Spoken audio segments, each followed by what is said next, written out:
Hermanos, alabado sea Jesucristo. Soy el hermano José de la Divina Consolación y en esta oportunidad les quiero invitar para que conozcamos un poco más acerca de lo que es la escatología.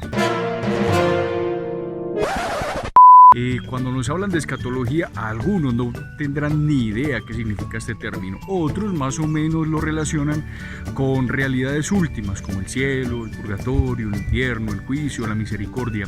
Entonces, teniendo en cuenta este presupuesto, vamos entonces a profundizar un poco más lo que significa y especialmente lo que la gente piensa que significa la escatología.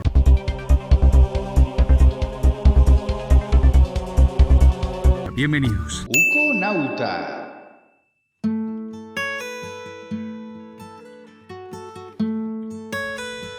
He escuchado que la escatología es aquella rama de la teología que se dedica a estudiar como las últimas realidades del hombre, el cielo, el purgatorio, el infierno y de una manera especial la parucía, es decir, la venida del Señor. Muy bien, hermanos, en esto que nos ha dicho Sara encontramos algo que es supremamente cierto. Y es que la escatología nos habla de estos temas. Sin embargo, muchos consideran que estos temas es como para ver algo apocalíptico.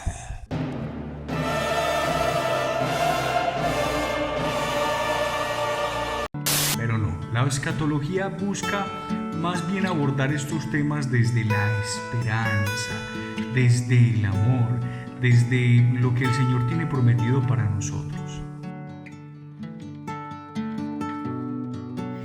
Para mí, después de la muerte hay la continuidad de esta vida.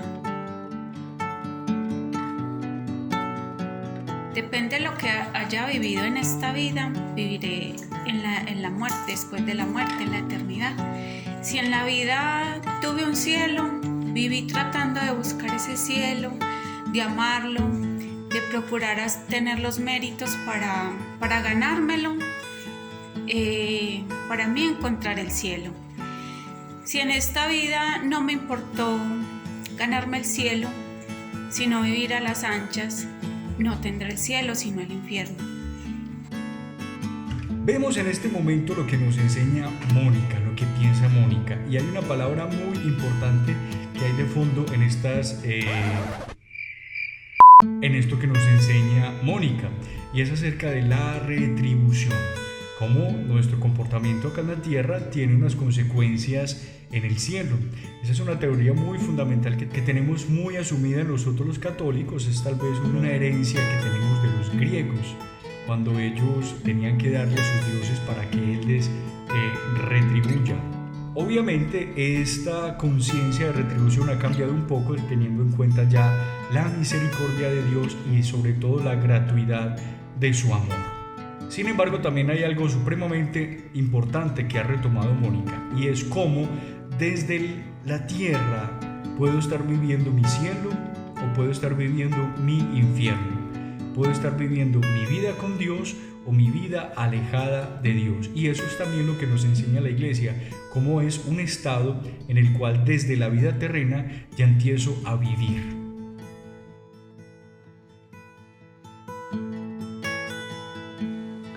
Bueno, buenas tardes. Bueno, frente a la pregunta, yo creo que en el Antiguo Testamento, cuando alguien moría, se iba al lugar de los muertos.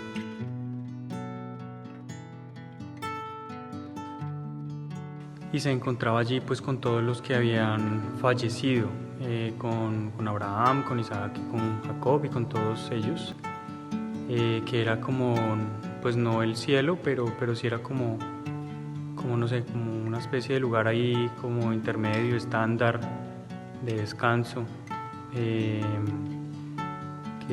no representaba propiamente el cielo. También se habla del Sheol, pero esto no lo tengo muy claro.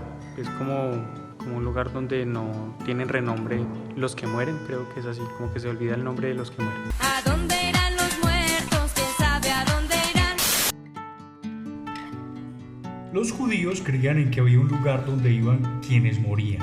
Era un lugar donde se encontraban todos de alguna manera, muy parecido a lo que nosotros vemos en la película Coco. Recuérdame. Y allí en ese lugar no se mencionaba el nombre de Dios. Estaban separados los justos de los impíos, pero pertenecían todos como al mismo estado bajo la tierra. También era el lugar donde consideraban algunos que era donde los iba a rescatar Dios. Dios los iba a sacar de ese lugar, como menciona el libro de Job. Ya hacia el tiempo de los macabeos, también los judíos podían como orar, de cierta manera ofrecer algunos sacrificios por los que estaban en este lugar. Y era un lugar donde los muertos iban a estar hasta el fin de los tiempos. Una clara idea, una clara mención que nos habla el Evangelio acerca de este lugar y de la resurrección de los muertos, cuando Jesús le dice a la hermana de Lázaro: Él resucitará. Y ella claramente hace la afirmación: yo sé que va a resucitar al final de los tiempos. Y Jesús se presenta: yo soy la resurrección y la vida. Entonces vemos cómo en esta respuesta de la hermana de Lázaro ya había una idea acerca de la resurrección de los muertos, de ese lugar a donde iban las almas de los justos hasta el final de los tiempos. La reencarnación desde la entrada del alma o del espíritu en otro cuerpo todavía no ha tenido una evidencia científica completamente válida.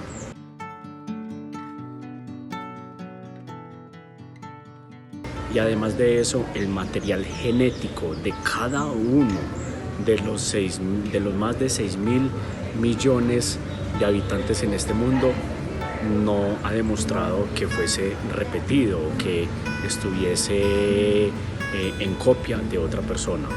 No hay evidencia entonces de dos seres completamente iguales o parecidos hasta el momento. Por lo tanto, no considero que sea prudente hablar de la validez científica por ahora de la reencarnación.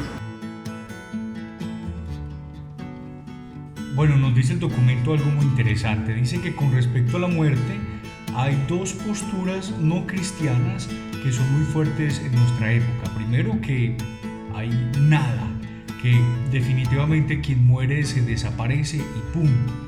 Y otro movimiento fuerte de pensamiento con respecto a la vida después de la muerte lo encontramos en los que piensan en la transmigración del alma, que ya proponían los griegos también.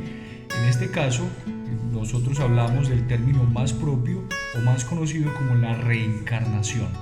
¿En qué consiste entonces esta reencarnación? Que una persona termina su vida y va a pasar a otro cuerpo, así sucesivamente hasta que va alcanzando una superación, una perfección de su alma. Si nos encontramos con este argumento, ¿qué piensa la Iglesia al respecto? Pues tenemos en cuenta algo. Primero, que esto imposibilitaría el pensar en que una persona pues no se vaya a condenar, porque simplemente si va pasando de alma en alma hasta alcanzar la perfección, significa que entonces nadie se va a condenar. Si no existe entonces esa condena, si no pensamos en esa condena, entonces no existiría un temor de hacer las cosas bien, temor de Dios sano para hacer las cosas bien, o que simplemente podría hacer daño a todo el mundo, ya que eso no va a tener consecuencias en mi alma. La segunda anotación o argumento importante con respecto a la reencarnación es que nosotros como católicos creemos en una resurrección y no en una reencarnación, que Jesús resucitó, Jesús no reencarnó.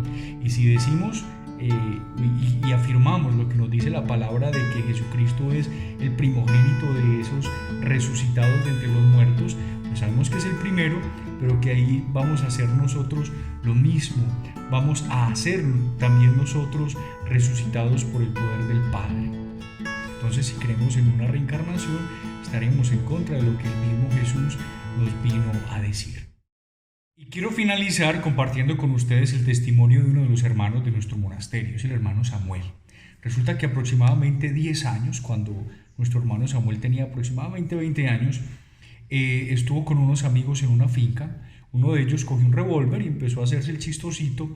Pues el chistosito fue que el revólver estaba cargado y una bala le traspasó el cráneo a nuestro hermano Samuel. Él casi muere, de hecho murió. pero el Señor lo volvió a la vida. Entonces vamos a tener una entrevista muy pequeña acerca de lo que vivió nuestro hermano Samuel y preguntarle a propósito de este tema de la escatología, qué piensa él de algunas cuestiones importantes.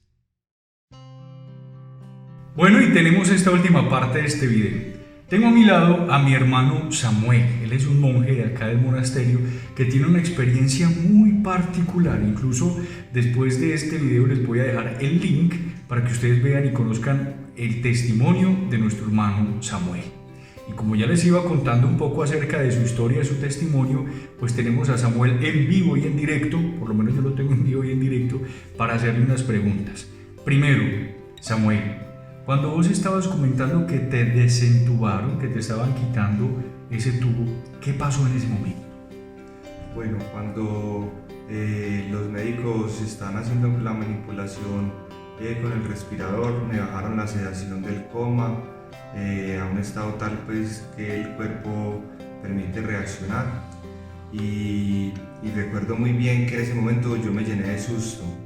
Y cuando me estaban retirando el respirador, el tubo artificial, en ese momento se colocó todo blanco, se nubló todo blanco.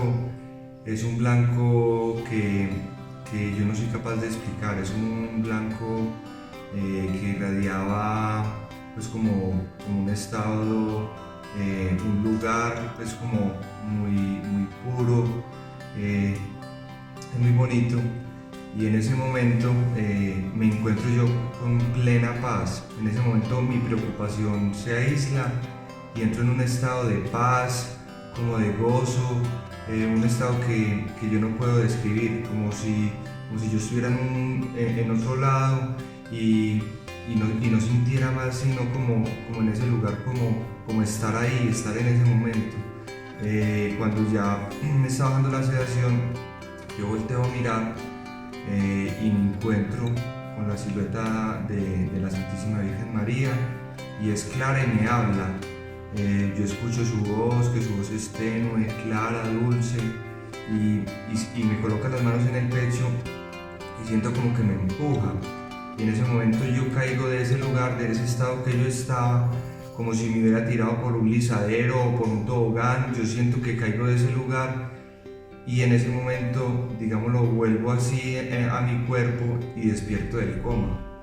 Eso es básicamente lo que yo sentí. Muy bien, cuando ella te empuja, ¿qué te dice? ¿Te dice algo o simplemente sentís que te empuja? Sí, yo cuando estaba en coma, la única persona que yo escuchaba que me hablaba era mi mamá. Tenía un vínculo muy grande con ella y ella me dice con esa voz tan dulce, me dijo, tranquilo Samuel, me llama por nombre propio, me dijo, tranquilo Samuel, que tú vas para donde tu mamá. Y en ese momento soy empujado y vuelvo otra vez pues como al cuerpo. Muy bien. Samuel, ¿qué puedes decir acerca de las personas que dicen que no, que uno se muere y ahí se queda, que no hay otro más allá, que no hay un cielo, un infierno? ¿Qué le dirías tú a estas personas? Bueno, cuando yo me encuentro con ese incidente en mi vida, crezco en una familia católica con creencias, no era practicante, para nada era practicante, pero sí, digamos, lo creía pues como en un Dios. Y cuando yo vivo esta experiencia, cuando pues como por carne propia experimento esto, me doy cuenta de que hay una realidad que nosotros tenemos muy evidente y que la hemos tenido siempre y no la hemos descubierto de esta manera. Yo creo que si hay un estado, si hay un cielo preparado, porque yo estuve en un lugar cuando estaba durante todo el coma, cuando me despiertan del coma, siento una comunicación con Dios más cercana,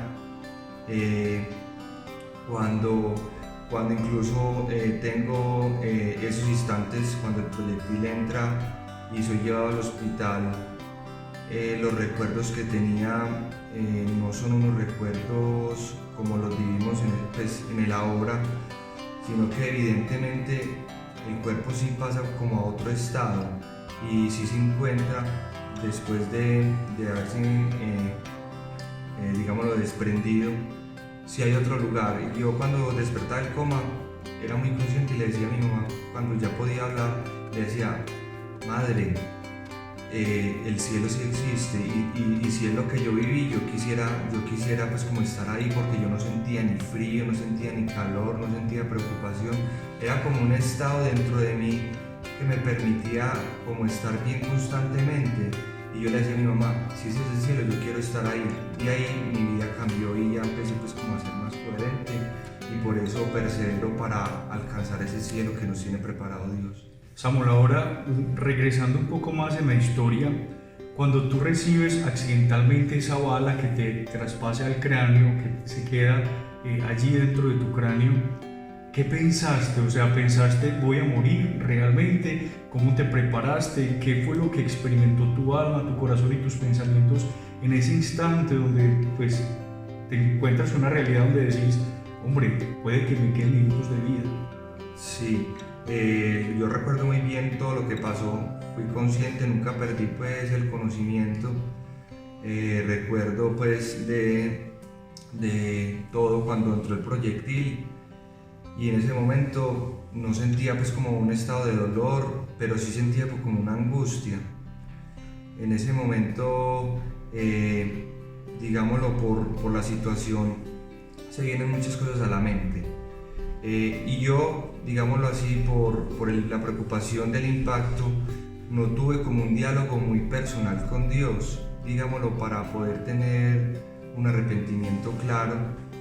Entonces Él se valió de su misericordia. Yo recuerdo que cuando yo salí de donde estaba hacia la clínica, empecé a sentir mucho miedo y se me empezó como a proyectar una película en mi mente, en mi cabeza, y me empecé yo a ver como en mis etapas de la vida, y fue muy impresionante, porque yo me veía como en una película y veía que cada vez iba creciendo, veía a todas las personas con las que había compartido, mi familia, y llegué hasta el estado donde estaba yo pues de mi edad, y yo me decía, no, Dios mío, ayúdame, que es que yo estoy muy joven, yo quiero salir adelante, quiero hacer muchas cosas, yo todavía soy muy joven para yo irme.